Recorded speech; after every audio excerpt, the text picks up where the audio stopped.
జీవించుతున్నావు పేరు మాత్రం ఉన్నది, కానీ నీవు మృతుడని. ఒకసారి మిమ్మల్ని మీరు విమర్శ చేసుకోండి, ఒకసారి చెక్ చేసుకోండి.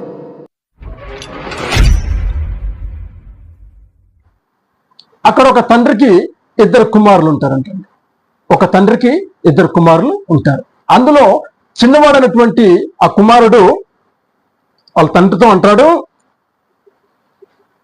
నాన్న, ఆస్తిలో నాకు రావాల్సినటువంటి నా సగభాగాన్ని నాకు ఇచ్చేసి నేను వెళ్ళిపోతాను, నా జీవితం నేను బ్రతుకుతాను అని ఆ కుమారుడు అడిగినప్పుడు ఆ తండ్రి మరి బాధపడ్డాడు. వద్దయ్యా, నువ్వు బయటకు వెళ్తే నువ్వు బ్రతకలేవురా, కలిసి ఉన్నాంరా, అన్నయ్య ఉన్నాడు, నేనున్నాను, నువ్వు ఉన్నావు, నాకున్నట్టు 2 కళ్ళు ఒక కన్ను పోతే నేను ఎలా బతకగలరా అని మరి తండ్రి చెప్పుంటాడు. హల్లెలూయా. చెప్పరండి, ఈ రోజుల్లో మనం ఎంతోగా ప్రేమిస్తున్నటువంటి మన కుమారులు మరి మాకు ఆస్తి భాగాలు పనిచేసేయండి, మేము దూరంగా వెళ్ళిపోతాము, ఇక మీతో మేము కలిసి జీవించలేం అన్నప్పుడు ఎంత బాధను అనుభవిస్తామండి. హల్లెలూయా. అది అనుభవించిన వారికి తెలుస్తుందండి ఆ బాధ. కానీ ఆనాడు ఆ తండ్రి అనుభవించాడు. ఆయన ఆ చిన్న కుమారుడు తండ్రి మాటను వెనక ఉన్నప్పుడు మరి ఆస్తిని సగభాగం 2 భాగాలకు చేసి మరి వారికి 2 కుమారులకు ఇచ్చినప్పుడు పెద్ద కుమారుడు తండ్రితోనే ఉన్నాడు. ఇగో ఈ చిన్న కుమారుడు తండ్రిని విడిచిపెట్టి ఆ ఇంటిని విడిచిపెట్టి దూరంగా వెళ్ళిపోయాడు. హల్లెలూయా. దేవుడు ఈ సంభవాన్ని తప్పిపోయిన కుమారుడిగా దేవుడు చూపిస్తూ ఉన్నాడు. ఆ కుమారుడు ఏమైపోయాడు?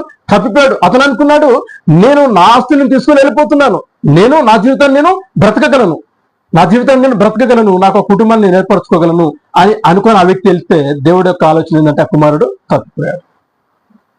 తండ్రి బాధపడుతున్నాడు, అయ్యో నా కుమారుడా వెళ్ళిపోయావా అని తండ్రి బాధపడుతుంటే ఈ చిన్న కుమారుడు ఆస్తిని తీసుకుని వెళ్ళిపోయినటువంటి కుమారుడు ఏం చేశాడంటే తన ఆస్తిని ఏం చేశాడంటే దుర్వినియోగపరిచాడు. తన ఆస్తిని అంతటిని దుర్వినియోగపరిచాడు.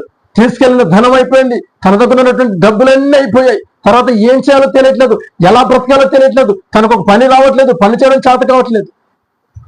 అర్థమవుతుందండి, తనకు ఒక పని చేత కావట్లేదు, పని చేయడం రావట్లేదు. మరి తండ్రి దగ్గరేమో రాజ్య బ్రతుకు బతికాడు. తండ్రి దగ్గర ఉన్నప్పుడు రాజ్య బ్రతుకు బతికాడు. తన దగ్గర ఉన్న పని వాళ్ళు మరి ఒక పని అనేది తనకు తెలియకుండా, చేతులకు మట్టంచకుండా మరి తన తండ్రి ఆ కుమారుని పెంచితే ఇప్పుడు ఆ కుమారుడు ఏం చేశాడంటే తన తీసుకెళ్ళినటువంటి తన ఆస్తిని అంతా కూడా దుర్వినియోగపరిచి ఏమీ లేనివాడిగా ఒంటరి వాడిగా అయిపోయాడు. ఒక దగ్గరికి వెళ్ళి, అయ్యా ఏదైనా పనులు తిప్పించండి అయ్యా అని ఒక వ్యక్తిని అడిగినప్పుడు ఆ వ్యక్తి తనుకున్నటువంటి పందులను కాయమని చెప్పినప్పుడు ఆ వ్యక్తి ఆ పందులను కాయటానికి వెళ్ళినప్పుడు ఇగో ఆ పందుల పొట్టుంటో చూసారా, ఇగో ఆ పొట్టును తెలి తన కడుపు నింపుకున్నాడంటే అంతటి ఘోరమైనటువంటి హీనమైనటువంటి పరిస్థితికి వెళ్ళిపోయాడు. ఎవరు అంటే తప్పిపోయిన కుమారుడు. హల్లెలూయా.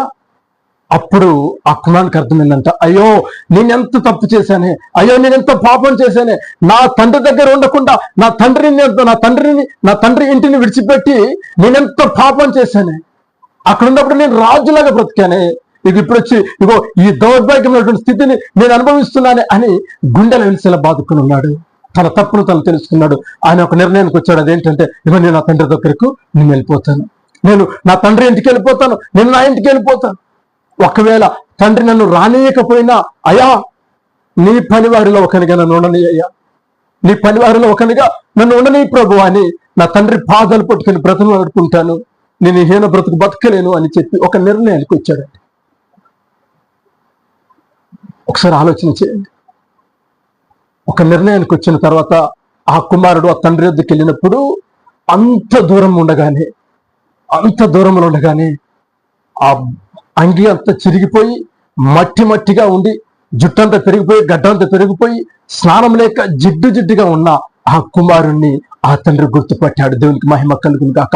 అల్లంత దూరముగా ఉండగానే ఇగో ఈ తండ్రి పరిగెత్తుకుంటూ వెళ్ళిపోయాడు. దేవునికి మహిమ కలుగును గాక. పరిగెత్తుకుంటూ వెళ్ళిపోయి అమాంతం ఆ కుమారుని హగ్ చేసుకొని ఆ కుమారుని కౌగిలించుకొని తన మెడ మీద ముద్దు పెట్టినట్టుగా ఆ లేఖనాలు మనం చూడవచ్చు. లూకా సువార్త 15వ అధ్యాయంలో మనం చూసినట్టు ఈ మాటలు రాయబడి ఉంటాయి.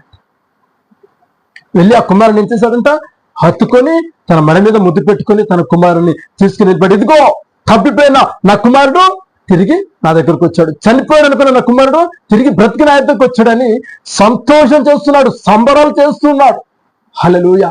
పనివారిని పిలిపించాడు, రండి, ఇదిగో నా కుమారుడికి శుభ్రముగా స్నానం చేయించండి, పన్నీరుతో స్నానం చేయించండి, తెల్లని వస్త్రం లేండి, ఆభరణం లేండి, నగలు వేయండి.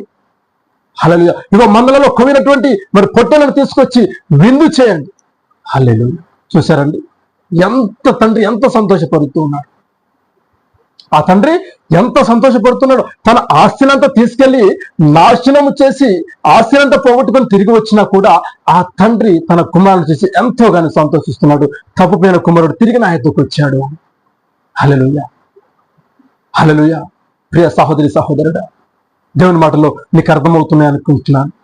నీవు తప్పిపోయిన స్థితిలో ఉన్నావేమో. దేవుడు అంటున్నాడు, నీవు జీవించుచున్నావన్న పేరు మాత్రం ఉన్నది కానీ నీవు మృతుడివే. ఇదిగో నువ్వు జీవిస్తున్నావు కానీ దేవునితో నీకు సహవాసం లేదు. హల్లెలూయా. నీ కార్యములు మృతములై ఉన్నాయి. నీ కార్యములు ఏమై ఉన్నాయి? మృతమై ఉన్నాయి. నువ్వు జీవించుతున్నావు అన్న పేరు మాత్రం ఉన్నది కానీ నీవు మృతుడివి. ఒకసారి మిమ్మల్ని మీరు విమర్శ చేసుకోండి, ఒకసారి చెక్ చేసుకోండి. అవునా, నేను దేవుణ్ణి ఉండట్లేదా?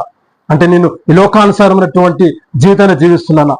నాలో ఉన్నవి లోకపు క్రియలా, దేవుని క్రియలు ఉన్నాయా లేవా? నేను ఆత్మానుసారంగా జీవించగలుగుతున్నానా అని ఒకసారి మిమ్మల్ని పరీక్షించుకుంటే మీకే క్లియర్గా అర్థమవుతుంది. అంటే మీరు సజీవముగా ఉన్నారా లేదంటే మృతముగా ఉన్నారా.